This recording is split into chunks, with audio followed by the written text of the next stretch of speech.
বাঙালি খানায় সবাইকে স্বাগত জানাই। আপনারা তো অনেকভাবে পার্শে মাছ বা পুঁটি মাছ রান্না করে খেয়েছেন। একবার আমার মতন করে সহজ পদ্ধতিতে আপনিও শিখে নিতে পারবেন ছোট ছোট টিপস সহ। তবে আজকে আমি এখানে মশলা ছাড়া পার্শে এবং সরপুঁটি মাছ কিভাবে রান্না করলাম, চলুন সেটা একবার দেখে নেওয়া যাক ভিডিওর মাধ্যমে। আশা করছি আজকের ভিডিওটি ভালো লাগবে। সকল বন্ধুদের কাছে অনুরোধ করছি সম্পূর্ণ ভিডিওটি দেখার। এতটাই সুস্বাদু হয়েছিল খেতে, আপনি একবার রান্না করলে বারবার রান্না করবেন।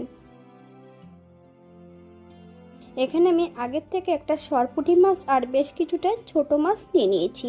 এটাকে আমি আলু দিয়ে রান্না করব। মাছের গায়ে লবণ হলুদ বেশ ভালো করে লাগিয়ে নিয়েছি।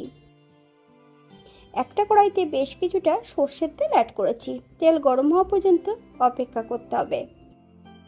হাফ চামচ লবণ, তেলের মধ্যে যদি হাফ চামচ